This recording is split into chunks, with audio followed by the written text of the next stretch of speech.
जय श्री राम दोस्तों। आज हम आपको राम सेतु से जुड़े हुए कुछ रोचक तथ्य बताएंगे।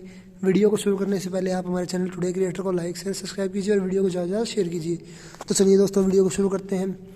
तमिलनाडु भारत के दक्षिण पूर्वी तट के किनारे पर रामेश्वरम द्वीप तथा श्रीलंका के उत्तरी पश्चिमी तट पर मन्नार द्वीप के मध्य में प्रभु श्री राम व उनकी वानर सेना द्वारा सीता माता को रावण से मुक्त करवाने के लिए बनाई गई एक श्रृंखला, एक मार्ग को ही राम सेतु कहा जाता है। भौगोलिक प्रमाणों से यह पता चलता है कि किसी समय में यह सेतु भारत तथा श्रीलंका को भूमार्ग से आपस में जोड़ता था।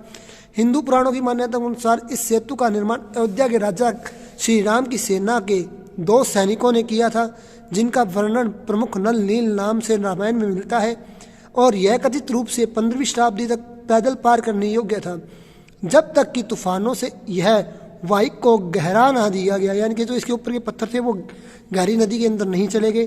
मंदिर के अभिलेखों के अनुसार राम सेतु पूरी तरह से सागर के जल के ऊपर स्थित था, जब तक कि 1480 ईस्वी में एक चक्रवात ने इसे न तोड़ दिया। इस सेतु का उल्लेख सबसे पहले वाल्मीकि द्वारा रचित प्राचीन भारतीय संस्कृत महाकाव्य रावण में मिलता है, जिसमें राम ने अपनी वानर सेना के लिए लंका तक पहुंचने का रक्ष राजा रावण से पहले अपनी पत्नी सीता को छुड़वाने के लिए इसका निर्माण करवाया था। रावण की मृत्यु के बाद विभीषण ही लंका पर राज करते हैं और विभीषण श्री राम के परम भक्तों में से एक थे। इसलिए विभीषण से मिलने के लिए एक दिन भगवान श्री राम लंका जाने का विचार कर रहे थे। इसी बीच भरत भी वहां आ गए और तब वे भी भगवान श्री राम के साथ लंका जाने के लिए तैयार हो गए। तब दोनों भाइयों सहित लक्ष्मण जी को साथ लेकर अयोध्या की कमान सौंपकर पुष्पक विमान पर सवार होकर लंका के लिए निकल पड़े। जैसे ही विभीषण को पता चला कि भगवान श्री राम उनसे मिलने आ रहे हैं, तो वे उनके स्वागत में पूरे नगर को सजा दिया गया। विभीषण श्री राम भरत और सुग्रीव के स्वागत के लिए खुद आगे आते हैं और वे श्री राम भरत और सुग्रीव से मिलकर बहुत प्रसन्न होते हैं। जब श्री राम विभीषण से मिलकर लंका पहुंचते हैं तो वे विभीषण को धर्म अधर्म का ज्ञान देते हैं और कहते हैं कि तुम हमेशा धर्म पूर्वक इस नगर पर राज्य करना। इस पर विभीषण कहते हैं, ठीक है भगवान, मैं धर्म पूर्वक ही राज्य करूंगा, लेकिन इस सेतु से जब मानव यहाँ आकर मुझे और मेरे इस राज्य को सताएंगे तब क्या होगा? उस स्थिति में मुझे क्या करना चाहिए? विभीषण के ऐसा कहने पर भगवान श्री राम ने अपने बाणों से राम सेतु को तोड़ दिया। वे सेतु के 3 टुकड़े करके बीच का हिस्सा भी अपने बाणों से तोड़ देते हैं। इस तरह भगवान श्री राम ने विभीषण की समस्या का हल किया था। पश्चिमी जगत ने पहली बार 9वीं शताब्दी में इन्ब खोरादेव द्वारा अपनी पुस्तक रोड्स एंड स्टेटस 850 ईस्वी में ऐतिहासिक कार्यों में इसका सम्मान किया था, यानी कि इसका उल्लेख किया था।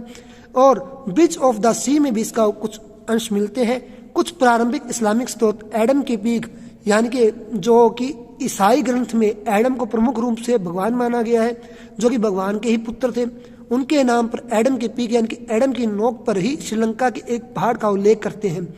और पुल के मध्य से एडम को श्रीलंका से भारत को पार जाने के रास्ते का वर्णन किया गया है। इसे एडम ब्रिज के नाम से भी जाना जाता है। राम सेतु की आयु का विवाद का विषय है। भारतीय भूवैज्ञानिक सर्वेक्षण के प्रोजेक्ट रामेश्वरम के अनुसार इस इलाके के मूंगा यानी कि कोरल की आयु के आंकड़े बताते हैं कि रामेश्वरम द्वीप 1,25,000 साल पहले विकसित हुआ था। बदलते हुए समुद्र स्तर के कारण ये भी बताते हैं कि रामेश्वरम और तलमन्नार यानी कि तले मन्नार श्रीलंका के बीच की जमीन 7,000 से 18,000 वर्ष पहले शायद खुली थी। धनुषकोटी और राम सेतु के बीच की रेत टीलों की आयु 500 से 600 साल पुरानी बताई जाती है।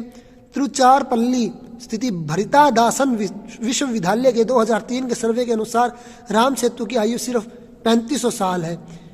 राम के बनाए इस पुल का वर्णन रामायण में तो है ही, महाभारत में भी श्री राम के नल सेतु का उल्लेख आया है। कालिदास की रघुवंश में भी राम सेतु का वर्णन मिलता है।